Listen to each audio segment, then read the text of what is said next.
Hello again, Internet. Gruggle said wants me to do a vlog about video games. You know, Gruggle said I would, except that would go something like this.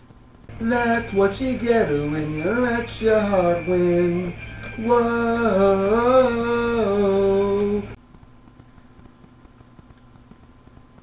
My incredible cherub-like singing voice aside, I upload a bunch of gaming videos every week and write tirelessly about the subject on my website, skibby.com.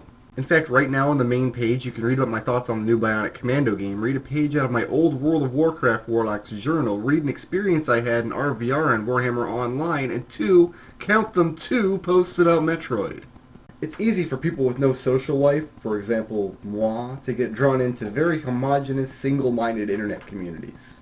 Actually, I'd go so far as to say it's borderline inevitable. If, for example, you believe your one true calling in life is to set dogs on fire, and you click on over to the bustling message board at puppiesignition.com, you begin associating with an entire ecosystem of like-minded people.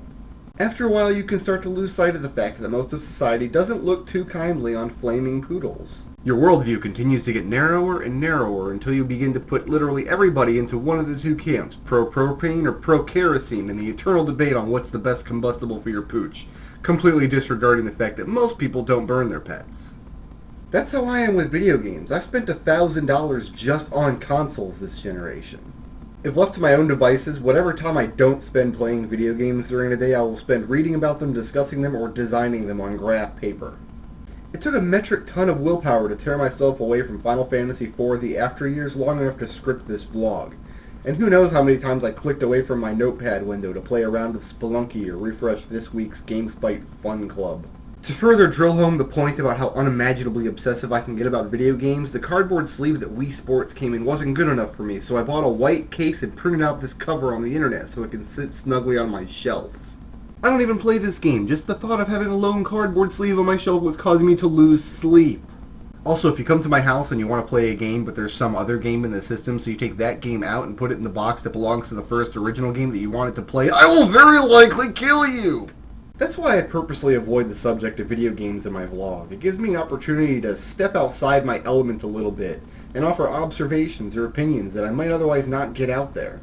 However, since it was specifically asked for, and since I've already wasted half a video talking about it anyway, I guess it wouldn't hurt to break convention just this once. So here are 10 fun facts on the subject of Brickroad is way too into video games. Fact 1, I bought Mega Man 9 for the Wii because I had to have it the day it came out. Then I bought it later that week for the 360 because I had to have the 200 gamer points that come with it.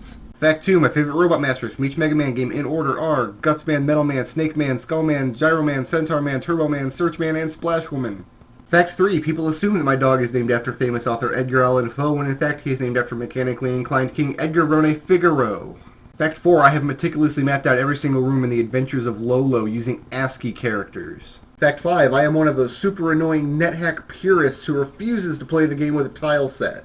Fact 6, I'm one of the 12 people alive who actually owns a copy of Suikoden 2 for the PlayStation, and I would not consider selling it to save my own starving children. Fact 7, I fervently believe that Secret of Evermore is superior to Secret of Mana, and if you disagree, you are wrong. Fact 8, I had a Morrowind character who legitimately collected every single individual bottle of skooma and dose of moon sugar in the entire game world. He then proceeded to take all the drugs in existence, fortifying his stats to such astronomical levels that with a running start he vaulted himself off a mountain and soared through the skies, crossing area boundaries faster than the game could load them. Fact 9, I solved the entirety of REM all by myself without any hints or walkthroughs, and yes, I believe this makes me better than you. Fact 10, I don't smoke, and I thought it was so unfair that I couldn't take smoking breaks at my high school job that I bought Frogger for the Game Boy Color and took arbitrary Frogger breaks instead. Now, if you'll excuse me, I have to play Metal Slug for 3 hours, and then get back to the GameFAQs message board and yell at some kid who likes Metroid Fusion. I'll see you guys next week.